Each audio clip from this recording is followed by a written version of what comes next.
तो हम लोग पिछले क्लास में इस चैप्टर के बहुत सारे टॉपिक को कवर कर चुके हैं और आज ये जो क्लास है इसका आखिरी टॉपिक हम लोग कवर करेंगे, जहाँ पे हम लोग न्यूक्लियोफिलिक सब्स्टिट्यूशन रिएक्शन के मैकेनिज्म को पढ़ेंगे। फिर उसके बाद इसके जो ट्रांस इफेक्ट के दो थ्योरी हैं उस थ्योरी को भी हम लोग देखेंगे कि इसमें पाई थ्योरी क्या होता है, पोलराइजेशन इफेक्ट के किस तरह से काम करते हैं। फिर ये चैप्टर यहाँ पे ख़त्म हो जाएगा, जहाँ से आप इसके देख लीजिए। देखने के बाद इसके सारे क्वेश्चन को सॉल्व करिएगा। क्वेश्चन सॉल्व करने के बाद आप उसमें से अगर कोई भी क्वेश्चन आपको नहीं समझ में आएगा, कोई क्वेश्चन आपको लगेगा कि हाँ ये डिफ़िकल्ट है, तो आप हमसे बताइएगा, हम आपके उस क्वेश्चन को ज़रूर सॉल्यूशन दे देंगे। तो लेकिन आप जब भी देखिएगा लेक्चर, तो आप हर बार हम बोलते हैं कि लेक्चर देखने के बाद आप उसका नोट्स ज़रूर बनाइएगा। नोट्स बनाकर उसे कंप्लीट करिएगा, बार बार रिवीजन करते रहिएगा, जिससे आपके एग्ज़ाम में क्वेश्चन छूटेंगे नहीं। और ये चैप्टर क्योंकि थोड़ा डिफ़िकल्ट चैप्टर था, ये मतलब कि चैप्टर इसलिए डिफ़िकल्ट है क्योंकि इसका बहुत सारा कंसेप्ट जो है वो सेकेंड ईयर के कंसेप्ट से मिल रहा है। इसके बहुत सारे कंसेप्ट जो हैं वो ऑर्गेनिक केमिस्ट्री से जुड़ते हैं, कुछ फिजिकल केमिस्ट्री से जुड़ते हैं, और दूसरी चीज़ की पूरे इनऑर्गेनिक केमिस्ट्री में डी ब्लॉक जो है वास्तव में काफ़ी डिफ़िकल्ट चैप्टरों में आता है। तो इसीलिए ये चैप्टर थोड़ा डिफ़िकल्टी की तरफ ज़्यादा जाता है और ज़्यादा आपको तबाह करने वाला चैप्टरों में से एक चैप्टर है।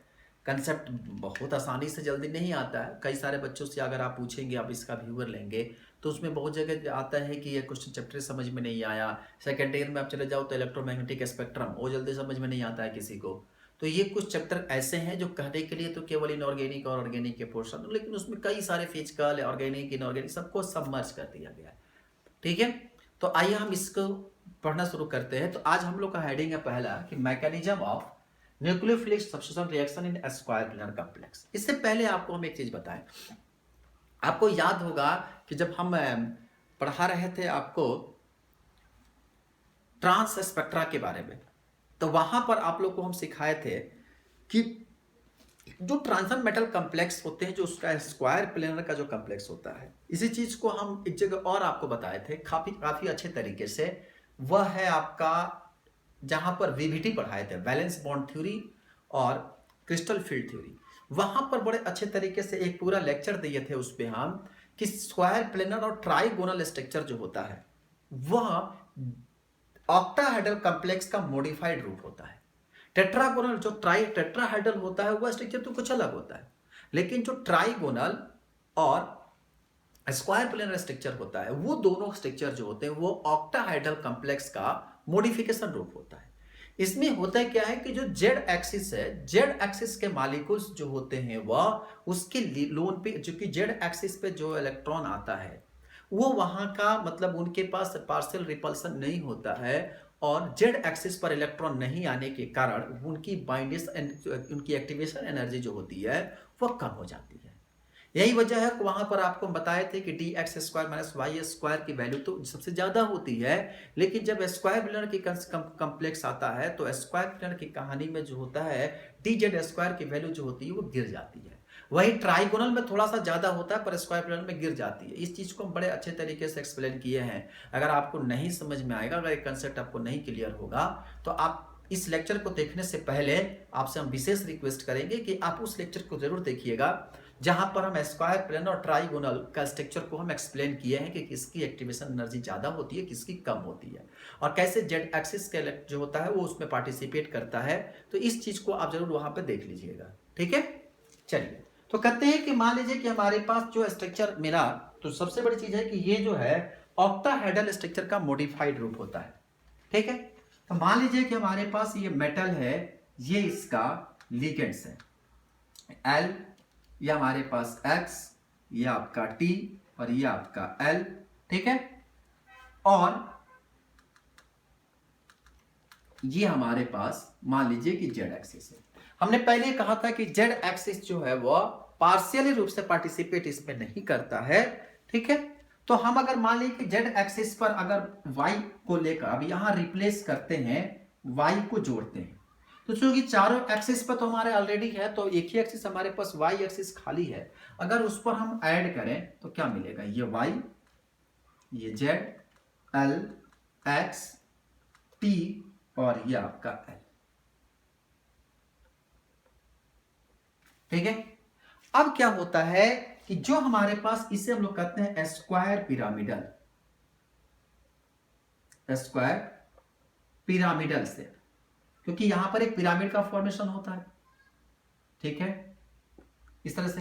अब क्या होता है कि स्ट्रक्चर जो होती है वो रोटेट होता है, और क्योंकि इसके बीच में जो होता है, चूंकि उसमें बताते हैं कि जब जब जब स्क्वायर प्लेन का कंसेप्ट होता है तो डी के पास जो होता है, जेड एक्सिस के पास इलेक्ट्रॉनों की संख्या कम होती है, रिपल्सन कम होता है, तो वो एक्स एक्सिस के पास जो होता है उसकी साइज छोटी होने के कारण, जेड एक्सिस की साइज छोटी हो जाने के कारण वो क्या करता है कि जो साइड के एटम है उसके साथ अट्रैक्शन शो करता है। हमको बार बार बोलेंगे कि आप इस चैप्टर को लेक्चर देखने से पहले आप उस लेक्चर को जरूर देखिएगा, वहां पर हम बहुत अच्छे से एक्सप्लेन किया है कि साइज किसकी छोटी होती है, किसकी बड़ी होती है, अट्रैक्शन कैसे होता है। ठीक है, तो यहां से क्या करता है कि जो सेंट्रल मेटल है, अब ये जेड एक्सिस जो है, मान लीजिए आप इसको मेटल मान लीजिए, ये जो मेटल है, अब ये मेटल इसके साथ क्या करेगा, अट्रैक्ट होता है, और ये आपका Y और ये आपका हो गया L और ये आपका X। ठीक है, अब इनके बीच में जो होता है अट्रैक्शन काम करता है, और यहां से ये एक ट्राइगोनल स्ट्रक्चर बनाते हैं, जिसको हम लोग कहते हैं ट्राइगोनल बाइपिरामिडल। ये आपका L और ये आपका जो है क्या है, L, ये दो L मिला, तो इसको हम लोग कहते हैं ट्राइगोनल बाइपिरामिडल। ठीक है, तो सबसे पहले हमारे पास स्क्वायर पिरामिडल से बनता है ट्राइगोनल पिरामिडल। अब क्या होता है कि स्ट्रक्चर जो होते हैं वह रोटेट होते हैं। ठीक है, आपस में इनके फोर्स ऑफ अट्रैक्शन होता है, और इनके बीच में रिपल्सन होता है, जहां से L, Y, ये T और ये L, और लास्ट में आता है X।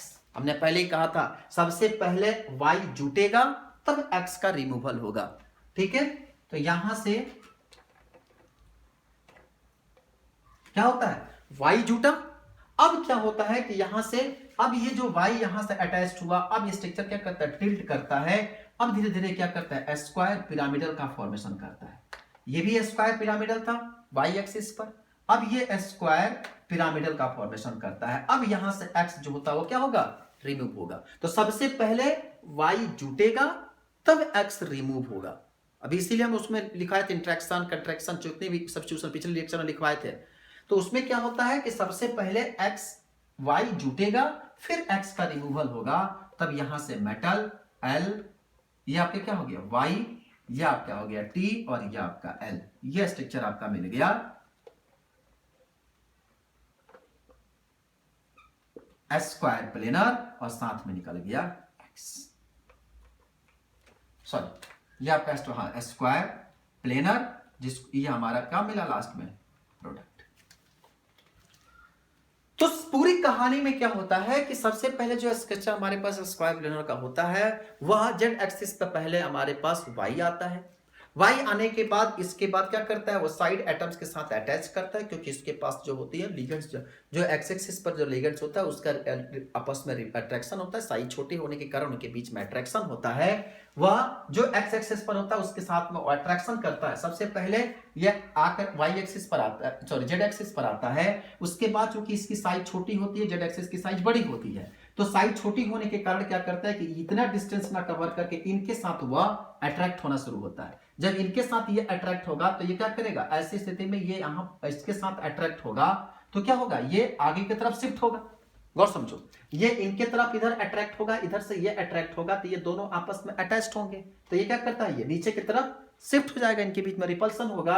अब ये क्या करता है कि आकर इनके साथ अब ये शिफ्ट हो जाएगा। शिफ्ट होने के बाद लास्ट में जो फिर क्या हो गया, एक्स एक्सिस बचा, एक्स यहां से रिमूव हो जाता है। तो याद रखें कि कोई भी स्ट्रक्चर जब हमारे पास ये रिप्लेसमेंट, खासकर एग्जांपल है सब्स्टिट्यूशन रिएक्शन का, तो जहां पे जब सब्स्टिट्यूशन होता है तो सबसे पहले एडिशन होगा, एडिशन होने के बाद तब जाकर वहां से सब्स्टिट्यूशन होगा।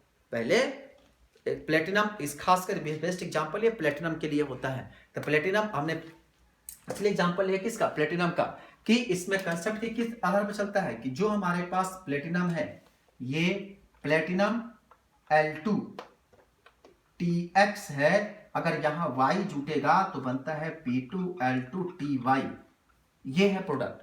तो याद रखेंगे सबसे पहले Y अटैच्ड होगा, फिर X यहां से रिमूव होगा। यह है इसका मैकेनिज्म। ठीक है, बना लो इसको। अब लिखो theory of trans effect, theories of trans effect, theories of trans effect. लिखो as trans effect represent the kinetic phenomena, it must be affected the activation energy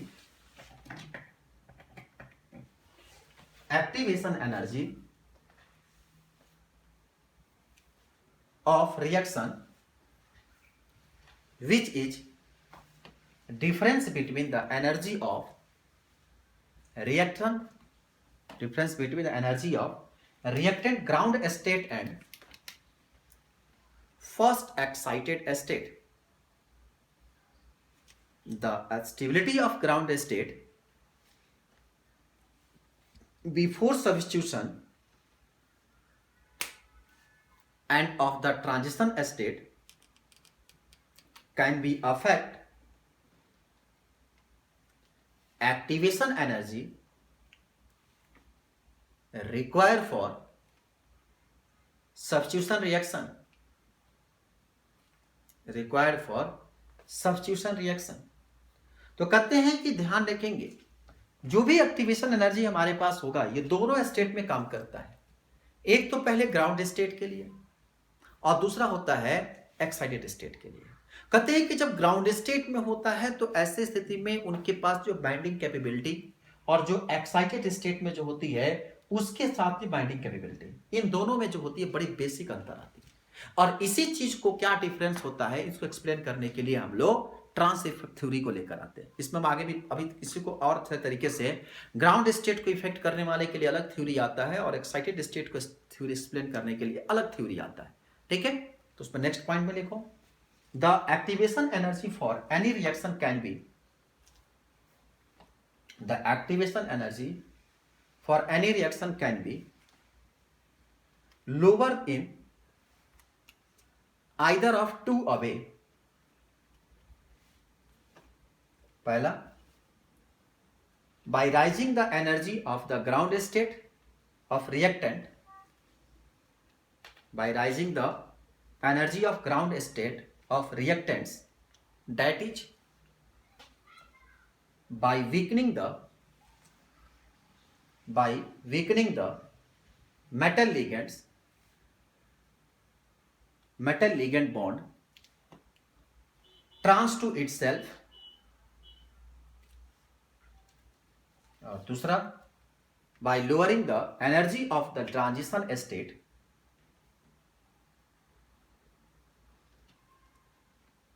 this can be done by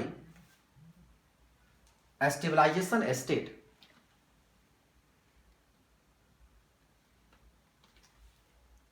कहा कि सबसे बड़ी चीज दो चीज पे बात करता है। कहता है कि यदि या तो लिगेंड्स जो है अपने लिगेंड्स के साथ अटैच्ड रखे और या तो वो जाकर मेटल के साथ अटैच्ड हो, दोनों में बड़ी इफेक्टिव स्टेट होता है। कहता है कि अगर मान लो कि अगर एक लिगेंड्स है और वो लिगेंड्स अपने लिगेंड्स के साथ अगर अटैचमेंट करने लगेगा तो उनके बीच में रिपल्सन फोर्स काम करेगा और जब फोर्स ऑफ रिपल्सन काम करेगा तो ऐसी स्थिति में उसकी एनर्जी की वैल्यू क्या करेगी, घटने लगेगी। लेकिन अगर वहीं अगर मान लो कि किसी सेंट्रल एटम के साथ आकर जुड़ा, एक बार तो अपने लिगेंड्स के साथ जुड़कर इनके बीच में रिपल्सन क्रिएट करा लिया, अगर वो सेंट्रल मेटल के साथ अगर जुड़ेगा और सेंट्रल मेटल के पास जो लोन पेयर होता है, सेंट्रल मेटल के पास अपना तो इलेक्ट्रॉन पेयर होता ही है ना, और लिगेंड्स के पास जो अपना इलेक्ट्रॉन पेयर होगा और दोनों आकर एक एक्सिस पर आ गए। याद करो हम बताते हैं कि अगर वो अटैचमेंट जो है, अगर मान लो कि ये सेंट्रल मेटल है और ये लिगेंड्स का यहां पर लिगेंड्स है, अगर ये सेम एक्सिस पर आ गया तो इसके पास अपना इलेक्ट्रॉन पेयर होगा और इनके पास भी अपना इलेक्ट्रॉन पेयर होगा। अब इलेक्ट्रॉन पेयर के बीच में रिपल्सन होने लगेगा, इससे भी एनर्जी की वैल्यू क्या करती है, घट जाती है। तो कहता है कि दोनों स्टेट में एनर्जी की वैल्यू घट सकती है। अगर लिगेंड्स दोनों, अगर मान लो एक लिगेंड्स यहां और एक लिगेंड्स यहां, तो यहां पर भी आपस में रिपल्सन क्रिएट हो सकता है। या जो सेंट्रल मेटल के साथ अटैच्ड होगा उसके लोन पेयर भी जो होते हैं वह वहां पर भी रिपल्सन क्या करता है, क्रिएट हो सकता है। तो इसी के बेसिस के आधार पर जहां पर रिपल्सन ज्यादा क्रिएट होता है तो ऐसी स्थिति में उसकी एक्टिवेशन एनर्जी क्या होती है, जब रिपल्सन ज्यादा क्रिएट होगा तो उसे ब्रेक करने को, उसको स्टेबल करने के लिए एनर्जी की मैक्सिमम वैल्यू देनी पड़ती है। लेकिन जहां पे रिपल्सन क्रिएट नहीं होता है वहां पर एनर्जी की मिनिमम वैल्यू देनी पड़ती है। यही तो वजह होता है कि जो D X square minus Y square की वैल्यू जो होती है वो काफी ज्यादा होती है। यही रीजन होता है, क्यों? क्योंकि इनमें क्या करता है, समान रिपल्सन फोर्स काम करने लगता है। अगर वो क्या करता है, एक्स एक्सिस का जो एक्स एक्सिस यानी सेम एक्सिस पर लिगेंड्स आकर मिल जाता है, जिसके चलते लिगेंड्स का इलेक्ट्रॉन पेयर और मेटल का इलेक्ट्रॉन पेयर के बीच में क्या होती है, रिपल्सन क्रिएट होने लगता है। उसको हम लोन पेयर भी कहते हैं। रिपल्सन क्रिएट होने लगता है जिसके चलते उसके स्टेबलाइजेशन एनर्जी जो होती है काफी ज्यादा होती है। तो वैसी स्थिति में क्या होता है कि उसको स्टेबलाइजेशन एनर्जी देने के लिए कि मालिक को उसको स्टेबल करने के लिए अधिक एनर्जी की खर्चा करना पड़ता है। यही तो वजह होता है कि डी ब्लॉक के एलिमेंट्स दो भाग में बढ़ते हैं, एक होता है T2G, एक होता है EG। T2G के अंदर जो होती हैं वो कितने आपके 3 ऑर्बिटल होता है और EG के अंदर 2 ऑर्बिटल। ये सब चीजें हम आपको डी ब्लॉक में पहले पढ़ा चुके हैं। आप फिर से हम रिपीट करेंगे। आपको अगर एक कंसेप्ट नहीं क्लियर है तो आप जाकर पहले क्या कहते हैं CFT और BBT पढ़ना, वहां आपको सब चीज बहुत अच्छे तरीके से एक्सप्लेन किए हैं। ठीक है, तो इस तरह की कंसेप्ट हमारे पास होता है कि अगर हमारे पास लोअरिंग एनर्जी, स्टेबलाइजिंग एनर्जी जो होता है ये बड़े इंपॉर्टेंट फैक्टर के रूप में काम करता है। कहता है कि मान लो, एक सिंपल एग्जांपल समझाते हैं। मान लो कि हमारे पास ये प्लेटिनम है, ठीक है। अब अगर ये प्लेटिनम है, इसके पास ये ऑर्बिटल है, मान लो कि दो हमारे पास s ऑर्बिटल है। अगर ये लिगेंड्स इनके साथ अटैच करना है, ठीक है, एक तरफ हमारे पास X है और एक तरफ हमारे पास T, ये दोनों L है तो कोई फर्क नहीं पड़ेगा, सेम। अब यहां पे क्या होता है कि जो अटैचमेंट हमारे पास यहां T है और X है, तो इनके साथ जब हमारे पास एक लिगेंड्स आकर अटैच होता है, ठीक है, तो यहां पे जो अटैचमेंट होता है वो PT का किसके साथ, या तो PX होगा या तो PY होगा, ठीक है। तो या तो PX के साथ अटैचमेंट होगा या PY के साथ अटैचमेंट हो, मान लो। तो ऐसी स्थिति में अगर X जो P ब्लॉक का P और D ब्लॉक का, ये तो D ब्लॉक का है और ये क्या है, ये P ब्लॉक का है और ये किसका है, D ब्लॉक का है। तो P ब्लॉक का अगर X मिलता हो, D ब्लॉक का X square minus Y square मिलता है। तो आपको पता है X square minus Y square की स्टेबलाइजेशन एनर्जी क्या होती है, काफी ज्यादा होती है, हाईली पावरफुल होता है। तो ऐसी स्थिति में इनके पास अगर बाइंडिंग हुआ मान लो, ठीक है, और यहां से तो ऑर्बिटल का जो स्टेबलाइजेशन होता है, यहां से आपका डी तो px और क्या हुआ, यहां से D X square minus Y square. और जाहिर सी बात है कि जब ऑर्बिटल जब मिलेगा तो उसको सबसे पहले s मिलेगा, फिर p मिलेगा, फिर d मिलेगा। तो मान लीजिए कि इसमें ये p मिला और इसके साथ क्या मिला, एक s ऑर्बिटल पार्टिसिपेट करता है। तो जब भी पार्टिसिपेशन हाइब्रिडेशन का होता है, तो अगर वो बाइंडिंग एक मजबूत ओवरलैपिंग के साथ काम करता है, तो अगर ये ग्रेटर ओवरलैपिंग है तो इसकी स्टेबलाइजेशन जो होगी वह काफी ज्यादा होगी। लेकिन अगर यहीं पर इसकी स्टेबलाइजेशन जो है, अगर यहां पर भी अगर मान लीजिए कि अगर d जो है X square minus Y square के साथ मिलता है, मान लीजिए कि यहां पे जो हाइब्रिडेशन अगर मिला, एक P हो गया, और P में कोई भी हो सकता है, PX भी हो, PY भी हो, कोई PZ हो। यहाँ PX लियो तो यहाँ PY भी ले सकते हो, PZ भी ले सकते हो, ठीक है। और यहां पर एक जाहिर सी बात है कि जब भी डी हाइब्रिड बनेगा बड़ा ऑर्बिटल तो S तो पार्टिसिपेट करना ही करना है। कहीं भी ऐसा नहीं होगा कि sp3 नहीं होगा, D2 sp3, एक S तो पार्टिसिपेट करेगा ही। तो जहां पर ग्रेटर ओवरलैपिंग होगा वो काफी ज्यादा स्टेबल होगा, और जहां पर मिनिमम या वीकर स्टेबिलिटी होगा या स्मॉलर ओवरलैपिंग होगा, वो जो होगा आपका लेस स्टेबल होगा। तो ओवरलैपिंग बड़ा इम्पैक्ट करता है, क्योंकि वहां पे जितना अच्छे तरीके से बाइंडिंग होगा उतना अच्छे तरीके से वो मेटल के साथ क्या करेगा, अट्रैक्ट होगा। क्योंकि मेटल के साथ S के P के दोनों मालिक्यूल्स माने कि वहां S और P मतलब क्या, ऑर्बिटल की बात हो रही है। ये नहीं कि एक S ब्लॉक का मेटल होगा एक P ब्लॉक का, नहीं, S P यहां पर ऑर्बिटल की बात हो रही है, ठीक है। तो यहां पे जो ओवरलैपिंग होगा तो इस स्थिति में जो इलेक्ट्रॉन रोटेट करके डी ब्लॉक में जाएगा और उनके साथ मिलकर आपस में बॉन्डिंग बनाएगा। तो ऐसे कंडीशन में जितना स्ट्रॉन्ग बॉन्डिंग होगा, जितने अच्छे तरीके से अट्रैक्ट होंगे, उतना अच्छे तरीके से क्या करता है, स्टेबिलिटी को गेन करेगा। तो जहां पर ओवरलैपिंग काफी स्ट्रॉन्ग तरीके से होगा, उसकी स्टेबिलिटी की वैल्यू उतने ही ज्यादा होगी। ठीक है, तो यहां पे क्या होता है कि यहां पर स्ट्रॉन्ग ओवरलैपिंग होता है और यहां पे क्या हुआ, वीक ओवरलैपिंग हुआ। स्ट्रॉन्ग ओवरलैपिंग होने के कारण जो होता है, यहां के स्टेबलाइजेशन एनर्जी ज्यादा होगा और वीक ओवरलैपिंग के चलते यहां के स्टेबलाइजेशन एनर्जी क्या होगी, कम होती है।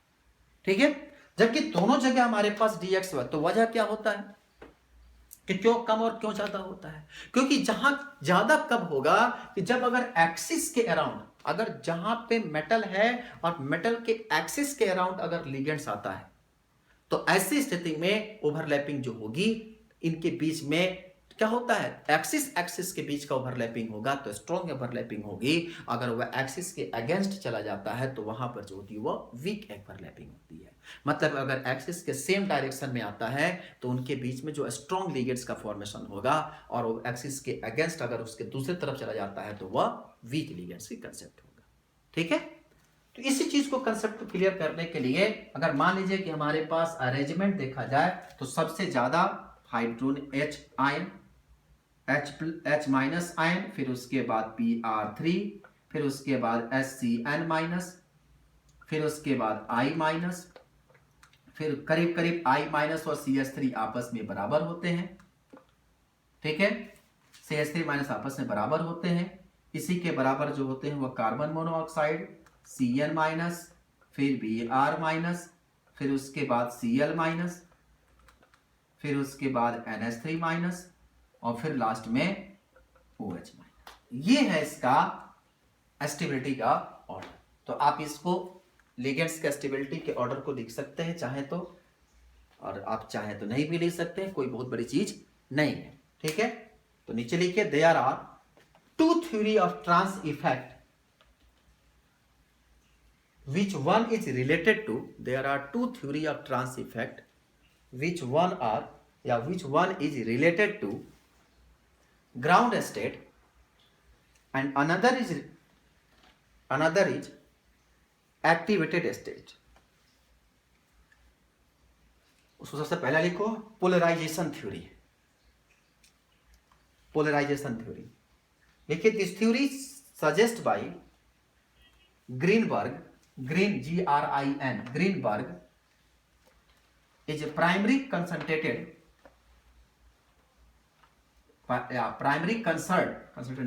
with the effect of ground state in terms of weakening of PTX,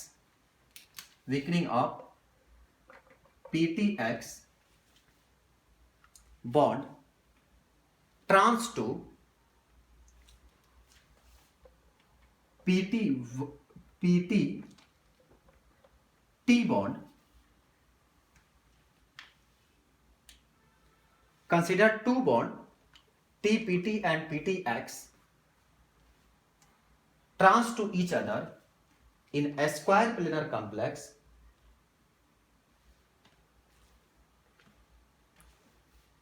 supposed the ligand T is more polarized than ligand X,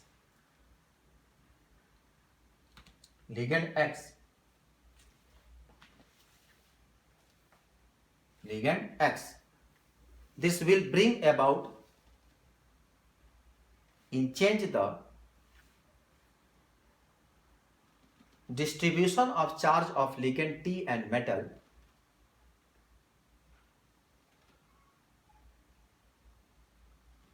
the primary charge on the metal ion polarize the electrons cloud on T and induce a dipole in T।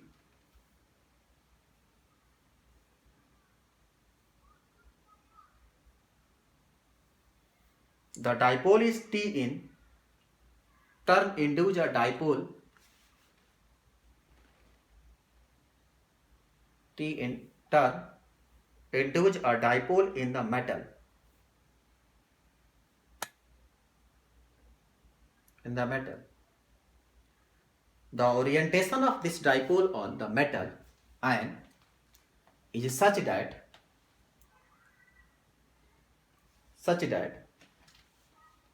it repel the negative charge in the ligand X. As a result,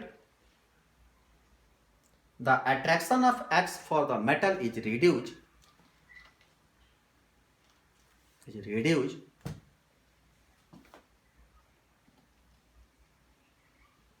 and the PTX bond is weakened.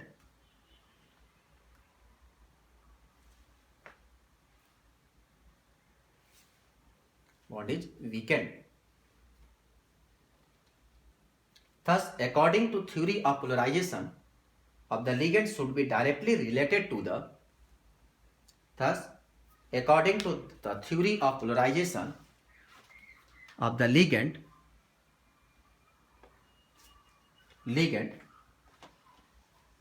directly related to its trans effect. However, this is valid of these ligand which do not form pi bond with metal atom, with metal ions. अब इतनी theory लिखा है। अब देखो कितना simple concept है। कहता है कि जो भी हमारे पास, अभी हमने पढ़ा ना यहाँ पे कि प्लेटिनम था, इधर की तरफ X था और इधर की तरफ क्या था, T था, और यहाँ पे जो था वह स्ट्रॉन्ग लिगेंड का फॉर्मेशन किया था, यहाँ पर वीक लिगेंड्स का फॉर्मेशन किया था। कैसे फॉर्मेशन करता, अब इसी कंसेप्ट को फिर से समझाते हैं। कहते हैं कि जो प्लेटिनम है, ये प्लेटिनम जो हमारे पास है और ये आपके पास मान लो कि X है, ठीक है, सपोज करो एक तरफ X है और यहां पे जो है वह T है, ठीक है। कहते हैं कि जो इसके पास जो चार्ज है प्लेटिनम के पास, जाहिर से अब इसके X के पास और T के पास अपना चार्ज होगा, और यहां से क्या करता है कि चार्ज इंड्यूज होता है, ठीक है। अब जो चार्ज इंड्यूज होगा तो यहां पे क्या होगा कि मान लीजिए कि अगर प्लेटिनम है, प्लेटिनम एक मेटल है, तो इसके पास पॉजिटिव चार्ज होगा। तो जब पॉजिटिव चार्ज होगा और इस जो हमारे पास लिगेंड्स जो अटैचमेंट लिगेंड्स है, तो ऐसी स्थिति में इस लिगेंड्स के पास मान लीजिए कि इस सरफेस अगर पॉजिटिव चार्ज होगा तो इस अपोजिट सरफेस पे क्या होगा, नेगेटिव चार्ज होगा, क्योंकि पॉजिटिव नेगेटिव हमेशा चार्ज बैलेंस रखते हैं। तो यहां पर भी क्या होगा, नेगेटिव चार्ज होगा, तो यहां पर पॉजिटिव होगा, तो यहां पर क्या होगा, नेगेटिव होगा। अब जरा देखो इस नेगेटिव चार्ज और इस पॉजिटिव चार्ज, लेकिन यहां पर इनके चार्ज और इनके चार्ज के बीच में क्या होगा, रिपल्सन क्रिएट होगा। तो रिपल्सन जब क्रिएट होगा, क्योंकि सेम लिगेंड्स पर है, रिपल्सन क्रिएट होगा, और यहां पे क्या है कि पॉजिटिव और ये पॉजिटिव। अब जरा गौर से देखो, यहां पे जो है ये पॉजिटिव पॉजिटिव, यहां पर ये नेगेटिव नेगेटिव। अब जरा गौर से समझो, कह रहा है कि जो सेंट्रल एटम होगा, तो ऐसी स्थिति में जो भी मेन अट्रैक्शन होगा, अब ये प्लेटिनम है, प्लेटिनम जनरली जो होता है वो किस चार्ज का होता है, सेंट्रल मेटल जो होगा वो जनरली जो होगा वो पॉजिटिव नेचर का होगा, ठीक है।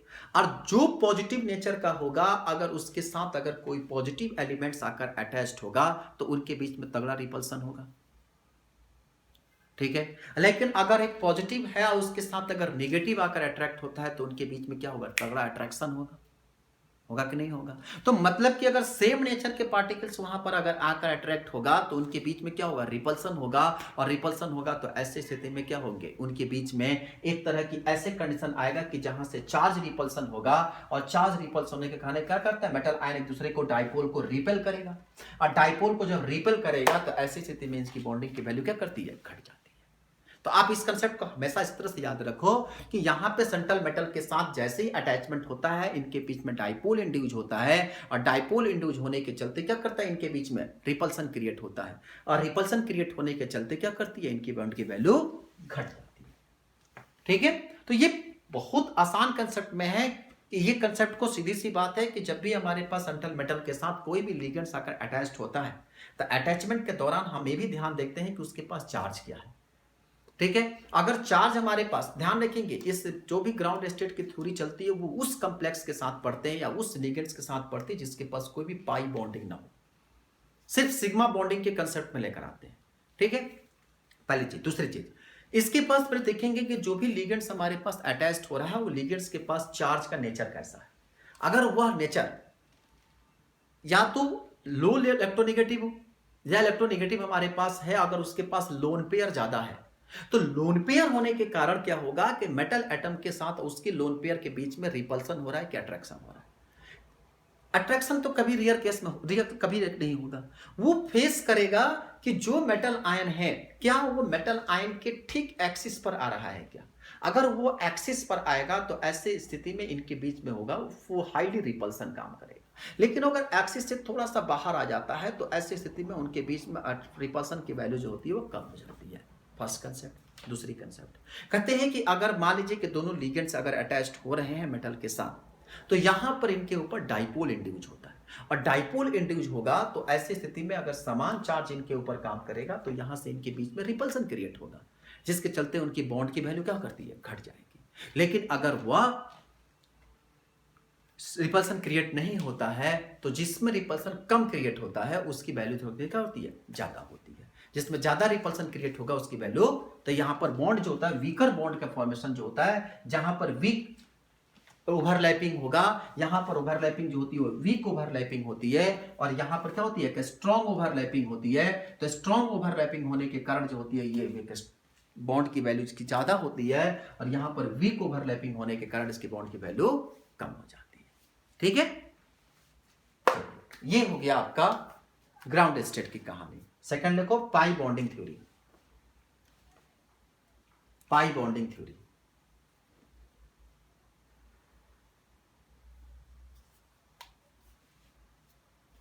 लिखिए, this theory give the logical explanation of trans effect of those attached ligand which are pi acceptor like carbon monoxide CO, PR3,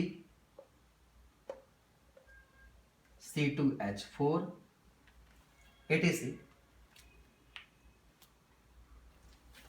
अब देखो इसमें क्या होता है,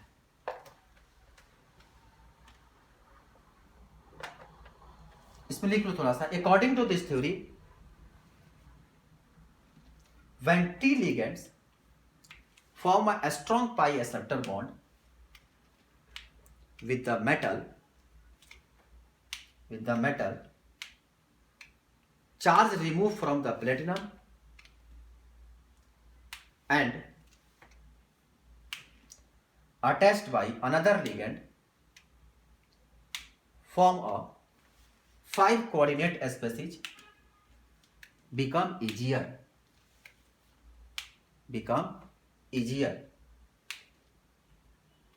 Thus the remove of charge from platinum 2 by the pi bonding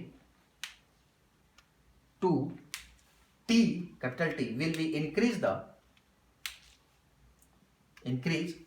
the chances of addition of Y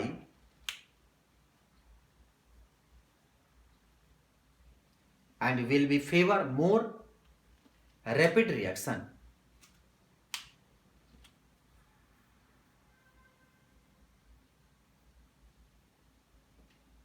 कहा कि मान लो कि जो प्लेटिनम है, अब ये प्लेटिनम चूंकि हमारे पास, मान लीजिए कि हमारे पास ये इसका अपना लोब है, ठीक है।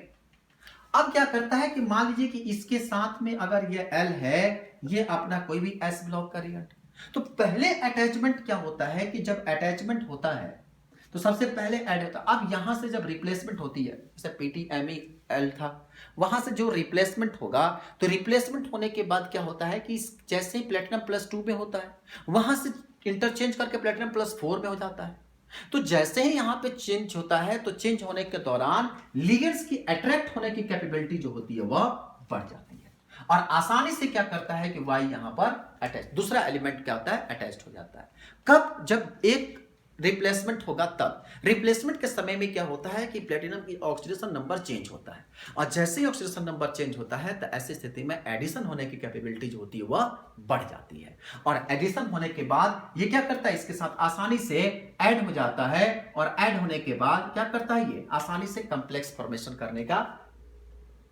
करने में आराम, इसको कॉम्प्लेक्स फॉर्मेशन करने में कोई दिक्कत नहीं होती। याद करिए, हम पिछले क्लास में बताए थे कि स्क्वायर प्लेनर का स्ट्रक्चर होता है वो ट्राइगोनल पिरामिडल बना लेता है, देख रहे हैं, ये ट्राइगोनल स्ट्रक्चर बना लेता है, और जैसे ही यहां पर स्ट्रक्चर बनता है, अब आसानी से क्या होगा कि जो L था, अब जो यहां से y ऐड हो गया, अब जैसे ही यहां से y का एडिशन होता है, अब धीरे धीरे स्ट्रक्चर क्या करता है, टिल्ट होता है, घूमता है, और घूमने के दौरान क्या करता है कि यहां से x जो होता है वो धीरे से रिप्लेस हो जाता है। ये जो x, अब यहां से क्या होता है कि अब जो हमारे पास ये L और L है, अब क्या होगा, ये यहां से ये, अब ये इनके साथ अटैचमेंट हो जाता है, और ये प्लेटिनम जो होगा, अब यहां से ये X हो जाएगा, ये Y L और क्या बन जाएगा, T हो जाएगा, और यहां से इनके बीच में स्क्वायर प्लेनर स्ट्रक्चर बन जाएगा। तो ये बहुत डिफिकल्ट प्रोसेस नहीं है। आपको सबसे इंटरेस्टेड बात आपको बता दें कि आपके सिलेबस में ये इंक्लूड नहीं है, ठीक है, फिर भी आपको, चूंकि ये थ्योरी कई बार पूछे जाते हैं, या बीएचयू हो गया, बीएचयू वाले कई बार इस क्वेश्चन पर जब आप पीजी में तैयारी करते हो वहां ये पूछे जाते हैं।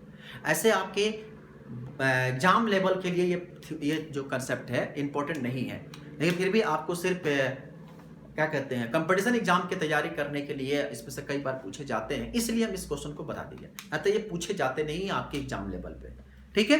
तो याद रखेंगे, यहां पे सबसे बड़ी अटैचमेंट क्या होता है कि सबसे पहला क्या होगा, वाई बॉन्डिंग की कैसे अटैचमेंट होगा कि वो पहले रोटेट करेगा, रोटेशन के दौरान क्या होता है कि वाई बॉन्ड जो होता है वह अटैच हो जाता है, और अटैचमेंट होने के बाद क्या करता है, स्ट्रक्चर जो टिल्ट होता है तो वहां से एक्स का डिस्प्लेसमेंट हो जाता है, एक्स वहां से क्या करता है, बॉन्ड बाहर निकल जाता है, और फिर यह स्क्वायर प्लेनर स्ट्रक्चर का निर्माण कर लेता है, ठीक है। चलिए, इसी के साथ ये चैप्टर जो है वो समाप्त हो गया।